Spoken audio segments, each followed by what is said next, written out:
Hello guys, good morning sa inyong lahat dito sa Qatar. Ako nga pala ang inyong lingkod, Sub JTV, New Day, New Life. So ito ang aking first ever vlog na gagawin. Kasi may news akong sasabihin sa inyong lahat na which is good. Kasi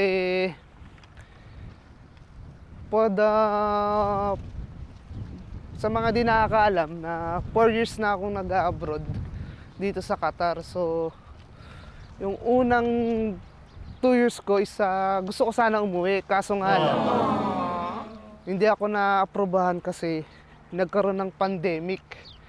Kumbaga nung 2020, nagkaroon ng pandemic. Kaya lahat ng flight ay cancel. Kaya hindi ako nakauwi. Kaya ayun.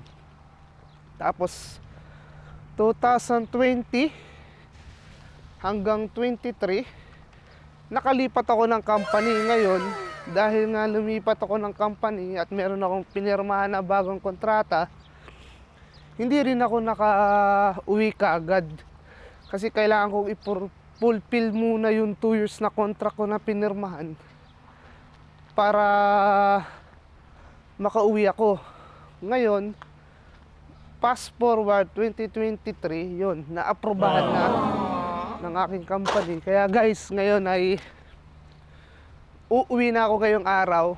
Ang date ngayon is March 17. Ang flight ko mamayang alas 8 ng gabi. Kasi yung binigay na ticket sa akin ng company. Pero, ayun, thank God naman na in the long time na 4 years, makakauwi na ako. So, first time ko talagang magbabakasyon. So, excited na masaya. Then, syempre, first time eh. Lahat naman ng first time, siguro masaya. But yung iba, hindi. Pero, yun nga. Kaya guys, samahan nyo ako mamaya. Papakita ko sa inyo kung paano ko i-impake yung mga gamit ko, yung mga chocolate na binili.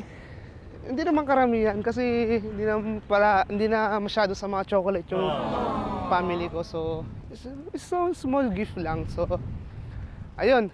So guys, ngayon mag-aalmusal muna tayo doon sa lagi ko pinupuntahan na restaurant kasi masarap yung egg sandwich sila doon. Lagi yun yung kinakain ko tuwing umaga eh.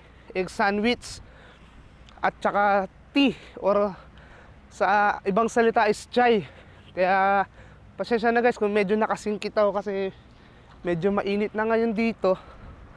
Nasisilaw ng araw. Kaya yun.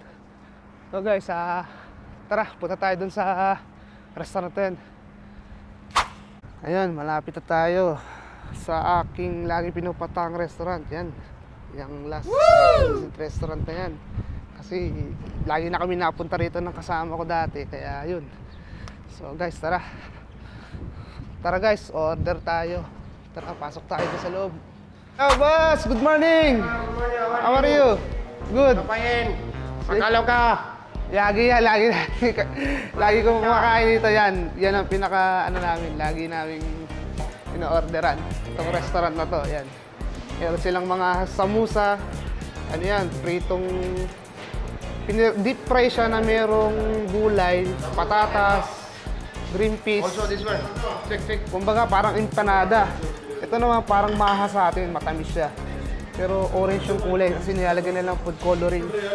Yan, may nilagang itlog. Ito parang donut pero ano siya, tawag dito, deep fry din, gawa sa harina. Tapos may mga spices. As yun yung mga ano nila, initan ng mga chai. Ito yung pinaka sikat sa lahat. Yung medyo ganun ang kulay niya kasi ano yan eh, laging iniinit yan. Naglalagay sila ng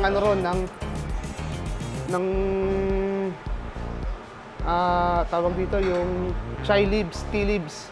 So yung pinapakuluan, tapos yun lalagyan ng gatas. Yan, gatas, yan. So, tara guys, order Which about the 2 egg sandwich okay. and 1 chai. Okay. Finish? Finish. Good. Okay. Ayan guys, umorder tayo ng dalawang egg sandwich. Yung egg sandwich, hindi siya tinapay eh. Meron siyang parang parang pita sa atin, yung flat na tinapay. Tapos, kumbaga, ang tawag nila dito is parota. Kumbaga yung parota, doon binabalot na merong itlog, lettuce, tsaka repolyo, carrots, may ketchup, tsaka garlic sauce. So mamaya guys, papakita ko sa inyo kung ano yun habang iintay natin yung order. Kasi made to order dito eh, kaya fresh yung pagkagawa nila, kaya yung mga napapanood nyo na medyo wild na videos sa internet, yung mga kinakamay, hindi dito uso yun. Siguro doon na sa kanila, pero sa Qatar medyo strict sila rito sa pagdating sa mga food. Kaya hindi basta-basta yung paggawa nila dito. Kaya guys, huwag yung masyadong paniwalaan yung nakikita sa internet. Siguro doon sa India, okay. Siguro talagang totoo yun. Pero dito, medyo strict sila kasi nagkakaroon talaga ng unexpected site visit sa mga restaurant. Kumbaga may mga surprise visit na mga taga-government ng Qatar. So yun, kasi maraming mga tindahan dito na papaklose pagka nakita nilang madumi yung yung facilities mo, yung tubig mo, sinusukat nila yan. Kasi nakita na ako nung kumakain ako sa isang restaurant doon sa may bandang Shahaniya. Talagang in-inspection nila yung tubig on the spot. Ngayon, pagka nalaman nila na may problema yung tubig mo, talagang on the spot, isasara nila yun. Kaya medyo maigpit sila pagdating sa pagkain. So guys, habang hinihintay natin yung pagkain, yun, dumating na yung chai. Ito yung chai. Yung chai. Yung karak chai. Number 1. Kumbaga, ito yung pinaka-kape. Kumbaga, sa Pilipinas, ito yung kape. Sa atin naman, ito yung dito naman sa Qatar, ito yung daily nila, drink sa umaga. So, yan.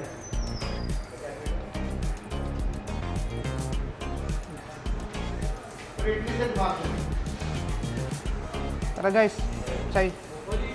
Ayun, mura lang to. 1 real, kumbaga sa atin ay kung convert natin 15 pesos kasi yun yung conversion. Ayun guys, dumating na yung egg sandwich.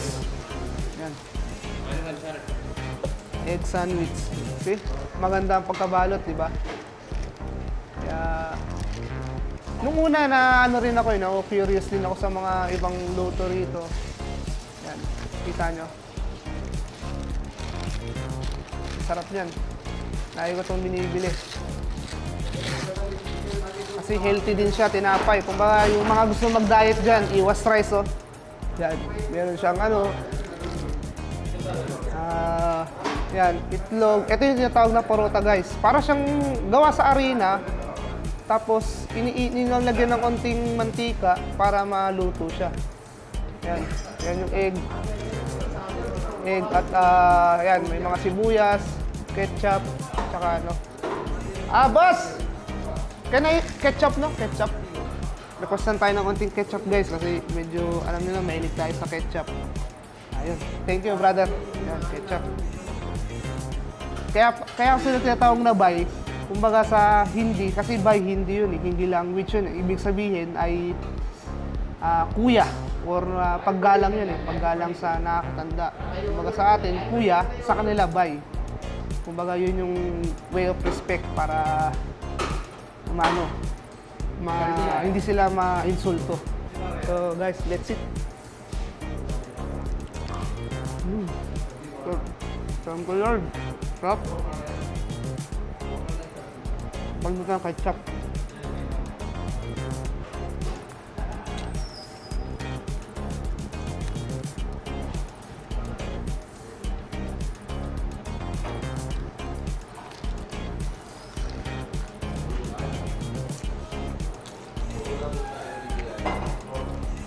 Yan kasi hindi na ako crispy. Yan kasi hindi na ako nagluto. Kasi meron naman pre-meal mamayang gabi pag nandun ako sa aeroplano. So mamayang tanghali, kasi darating yung roommate ko, si Jerome. So meron pa naman natirang pansit canton doon tsaka itlog doon sa kwarto. So yun na lang titirahin natin mamaya kung sakali.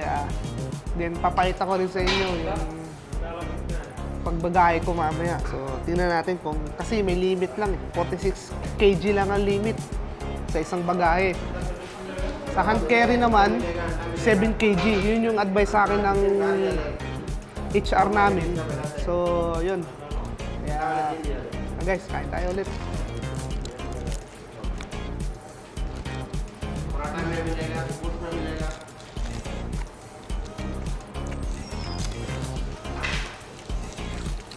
Masarap din to eh.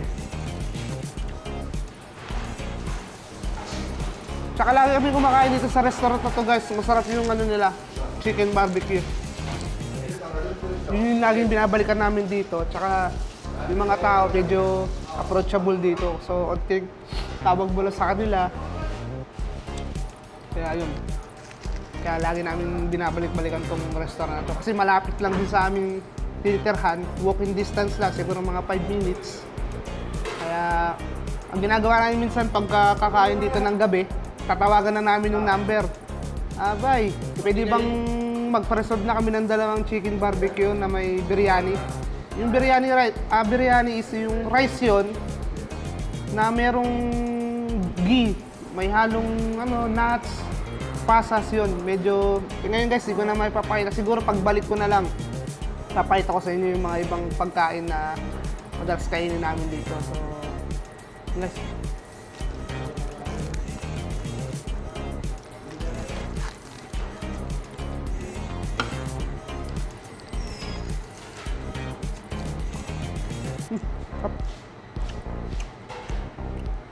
Guys, kita nyo? Mayroong siyang ketchup, sibuyas, saka ano. Sarap din.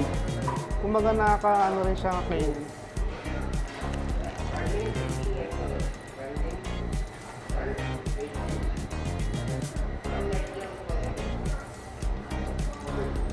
Chay. Habang mainit pa yung chay.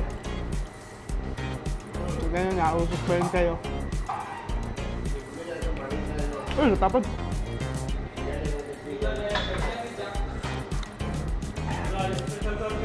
Hindi ko alam, nung dumating ako rito at nakatikim na ako ng chai, medyo lagi ko na siyang iniinom kasi in 4 years, lagi ko na siyang iniinom kasi maganda siya sa katawan eh. Kumbaga nakakapag ano. Para din kape pero masarap siya, masarap din. Hindi siya yung ano. Pero meron ding ibang bilihan ng chai na medyo ibang timplada kasi iba-iba rin yung timplada eh. Kasi merong mga Sri Lankang restaurant, Nepal restaurant, Indian restaurant. Ito kasi Indian restaurant to kaya yung sa lahat ng natikman kong chai, ito yung medyo masarap na chai na lagi kong iniinom. So, tara guys, tayo.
yun guys, yun, malapit na tayo sa accommodation.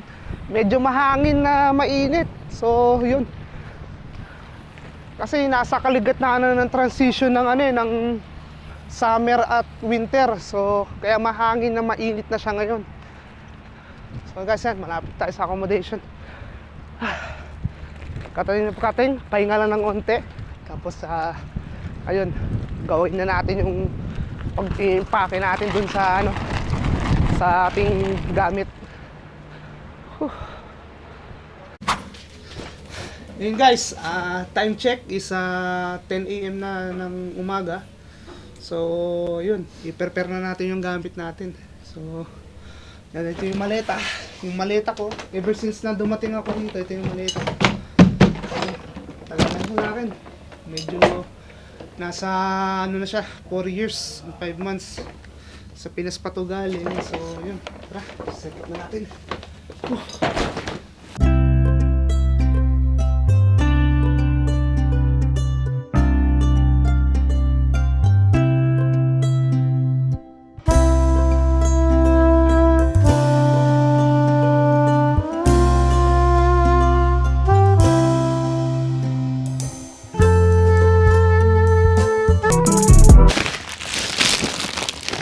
Siyempre lasting, hindi natin makakalimutan. Siyempre pag galing abroad, di nawawala yung mga chocolate, no? Lagi yan. Yan, Mars, mga ano.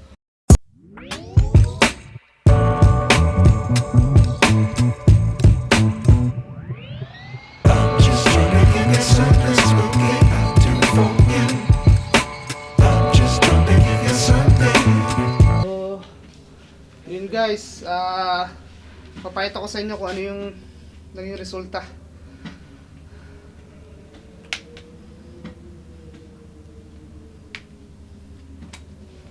Yan. Yan, ano na. Mga pantalon, shorts. Yan, yung papeles natin nandito. Tapos yun. Yung mga chocolate. Yan, diba? Ano. Sa totoo lang, wala akong masyadong bit-bit kasi nga may mga ano naman ako, pero yung mga siguro pagka may mga pasalubong ako, doon na lang siguro ako sa Pilipinas bibili kasi syempre mas maganda pa rin yung mas maganda pa rin yung sila yung pipili ng gusto nila. So yun guys, tingnan ko muna kung may nakalimutan pa ako. Wait, yung backpack ko pala, so kukunin ko lang saglit guys. Yun guys, bago magkalimutan, no, kasi always naman lagi na merong baggage limit yung yung ating bagahe. So yun, meron tayo ng timbangan, yan yung timbangan, no. Ano siya, digital. Hinaram ko dun sa kapitbahay natin, dun kay Kuya Greg. So shoutout sa iyo Kuya Greg, salamat sa papayaram. So yun, lagay natin dito. Yun. So medyo bigat na siya guys, kasi ang limit lang guys nasa 46 kg. Sabi ng aming HR, yun lang ang limit. So tingnan natin kung pasok na to sa 46 kg.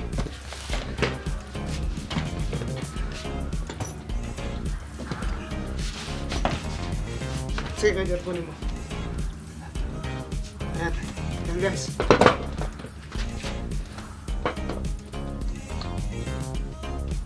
Naku, parang di ata accurate Paano kaya nila kinilo yun? Medyo malaki itong ko maleta ko 11.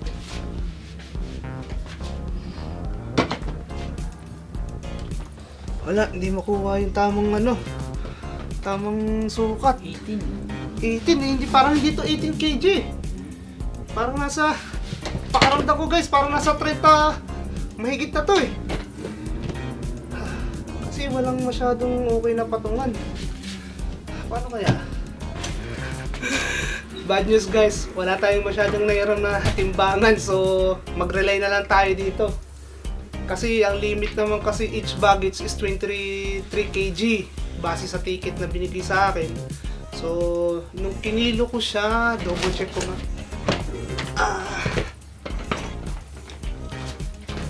Yun guys, nasa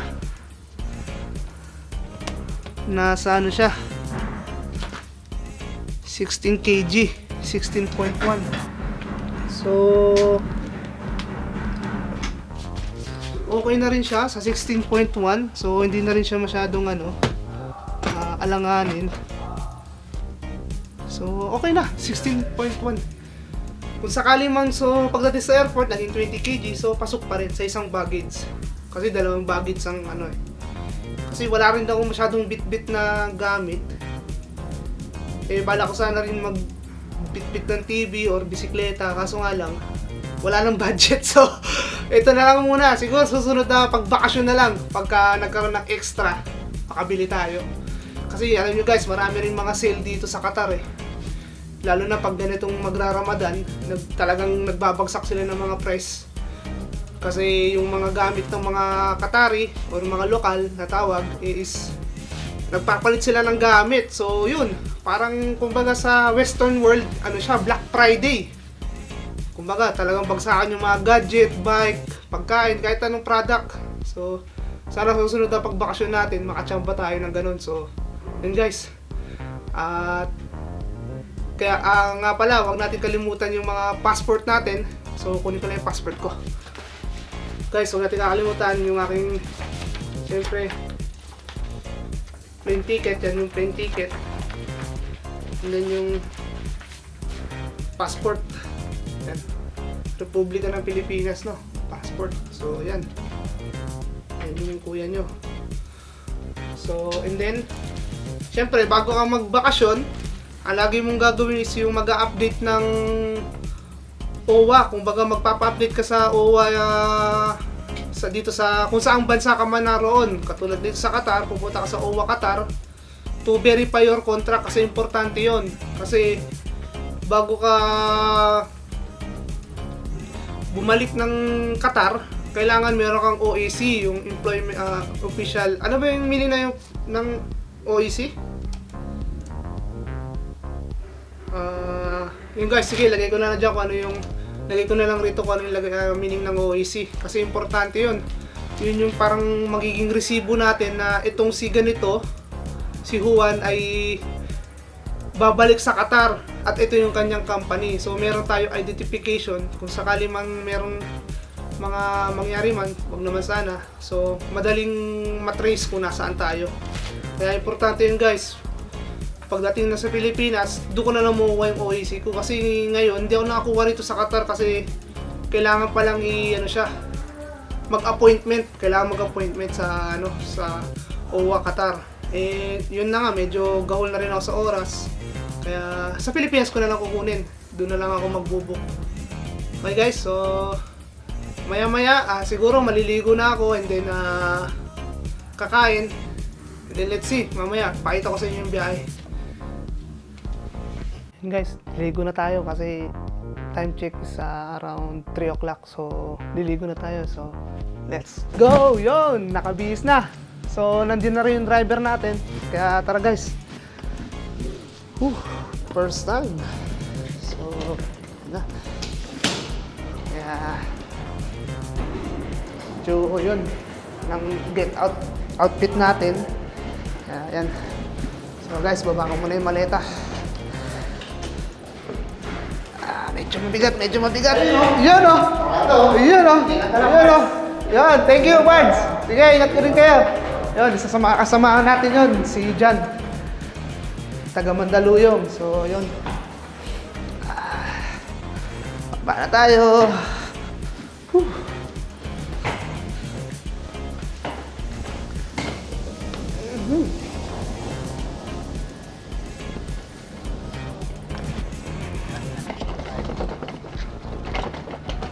So, let's go. Yan na, nandiyan yung mga driver natin.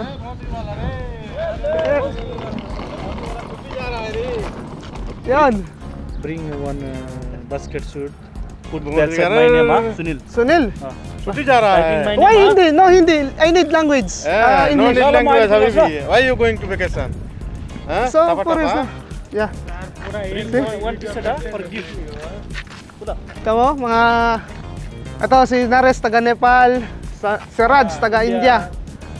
Ito, supervisor namin yan. Yan, tapos ito si India. So, ayan guys, naghihintay na si Prem yung driver natin. So, let's go. Thank you.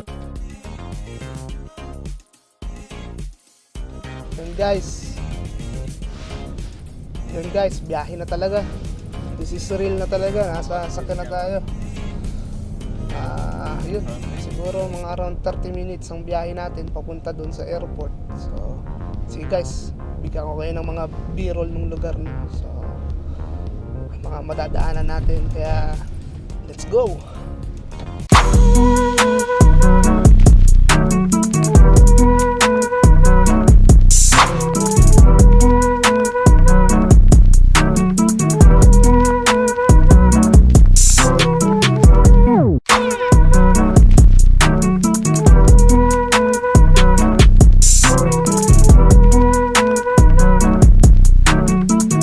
Guys, malapit na tayo. Mga ilang, how many minutes pa yun?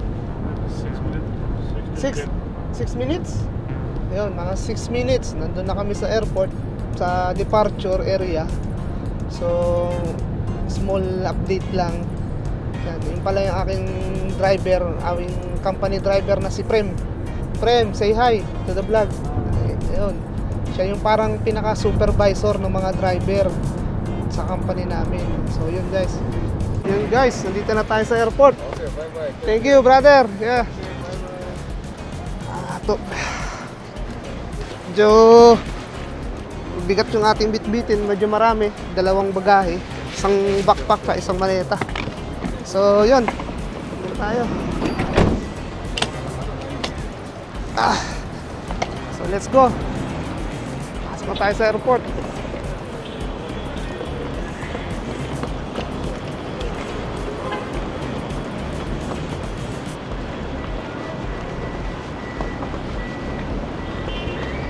Laki, ang ganda ng airport to. Ganda ng airport guys.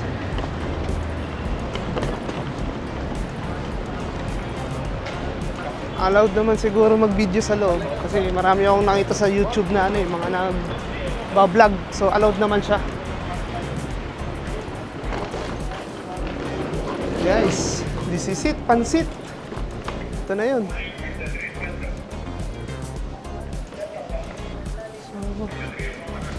Yun, no? Wala na, ako na lang mag-isa kasi yung driver namin uuwi na. Hello. Good morning, brother. Good afternoon. Yeah. PAL, no? Philippine Airlines. This side? Thank you. Yun, ginaid tayo ni Tropa.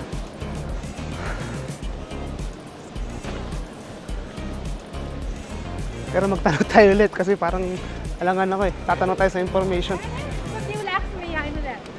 Brother, can I ask question? We're going to Philippine Airlines, no? Number 9? This one? Delay, huh? Ah? 11 o'clock. Delay now? 11 o'clock? Yun lang. Medyo sad news, guys. 11 o'clock instead of 8 p.m., no? Should be 8 p.m., right? Delay. Delayed now? Yun lang. Sad news. Ang aga natin. 8 p.m. pa. Instead na 8 p.m. naging 11 p.m. Patay tayo dyan. Nayari na. Pero ang ganda ng rito airport. Laki talaga. Ganda pa. Yun lang. Hihintay tayo ng ilang oras. Time check is 5:35.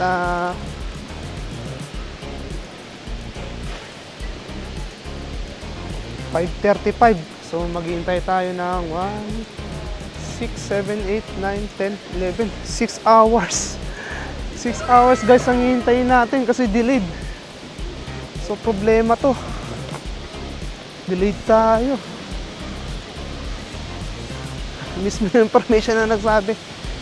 Delayed ng 6 hours. So ikot muna tayo. Hintay muna tayo saglit.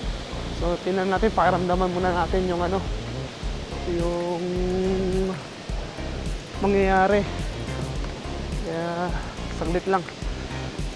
See guys, later na.